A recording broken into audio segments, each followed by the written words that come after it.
इस वक्त की बड़ी खबर आ रही है ईरान से, जहां तेहरान पर इसराइल ने आखिरकार हमला कर दिया है। जी हां, आपको बता दें कि बहुत बड़ी स्ट्राइक की गई है।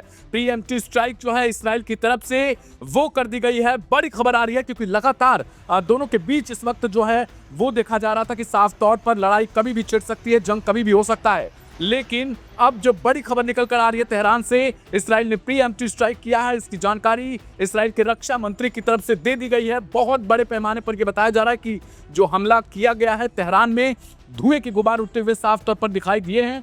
और यह कहा जा रहा है कि इसराइल कहीं न कहीं इस बात की आशंका जो है वो पहले से जताई जा रही थी कि कभी भी तेहरान पर, ईरान पर हमला हो सकता है। ईरान भी इसको लेकर तैयारी कर रहा था, लेकिन ये बड़ी खबर आ रही है सीधे तेहरान से, जहां प्रीएम्प्टिव स्ट्राइक इसराइल की तरफ से किया गया है। धुएं के गुबार साफ तौर पर दिखाई दे रहे हैं। हालांकि कितने बड़े पैमाने पर हुआ है ये अभी तक ईरान की तरफ से जानकारी नहीं दी गई है, लेकिन जो खबर निकलकर सामने आ रही है कि कई दिनों से जंग की तैयारी तेज थी। अब अमेरिका क्या एक्शन लेगा, क्योंकि साफ तौर पर इस बात की चिंता जताई जा रही थी कि जैसे ही बातचीत अमेरिका और ईरान के बीच सार्थक होगा, इसराइल हमला कर सकता है। तैयारी भी लगातार चल रही थी। इसराइल के बेन गुरियन हो या फिर यहां तक कि कल की डेट में ही लाइव हिंदुस्तान ने भी बताई थी, इस खबर को हमने जानकारी दी थी कि किस तरीके से जो अमेरिका का जंगी बेड़ा है वो पहुंच चुका था USS Gerald R Ford Israel के कोस्ट पर। और अब जो खबर है वो ये है कि बहुत बड़े पैमाने पर जंग छिड़ने के आसार हो चुके हैं।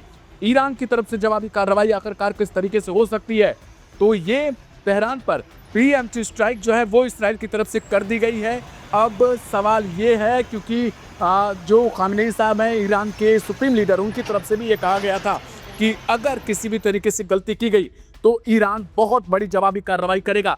ईरान भी पहले से तैयार है। इस बात को लेकर कहा जा रहा है कि ईरान पहले से तैयार बैठा हुआ है। इस बार उसने अपनी हजारों की संख्या में मिसाइलों को इसराइल और यहां तक कि अमेरिका के बेसिस के साइड यानी उनकी तरफ इशारा करते हुए तैनात कर दिया है। लेकिन अब इसराइल जिस तरीके से हमला कर चुका है, उसके बाद अब जो है वो बड़े पैमाने पर जंग छिड़ने के आसार बताए जा रहे हैं, क्योंकि अमेरिका अब उसके एयर बेसिस पर या उसके जो मिलिट्री बेसिस हैं उन पर किस तरीके से ईरान हमला करेगा जो मिडिल ईस्ट में मौजूद हैं। कई बार ये सुप्रीम लीडर की तरफ से भी इस बात की जानकारी दे दी गई थी, इस बार की चेतावनी दी गई थी कि किसी भी तरीके से अगर इसराइल भी हमला करता है तो उसे हम मिडिल ईस्ट के तमाम देशों में जो अमेरिका के बेसिस हैं उन पर भी अटैक करेंगे, हम उन्हें भी मानेंगे। क्योंकि अमेरिका लगातार इस बात की धमकी देता रहा है कि वो तेहरान की सत्ता बदलना चाहता है, तेहरान में रिजिम चेंज चाहता है। लेकिन अब जब इसराइल ने यह गलती की है, कहीं ना कहीं उसने हमला कर दिया है, जो प्रीएम्प्टिव स्ट्राइक है, तो क्या अब जो है वो जंग बड़े पैमाने पर हो जाएगी मिडिल ईस्ट में, जिस बात की आशंका लगातार जताई जा रही थी। लाइव हिंदुस्तान इस पर कवर लगातार कर रहा था इन खबरों को।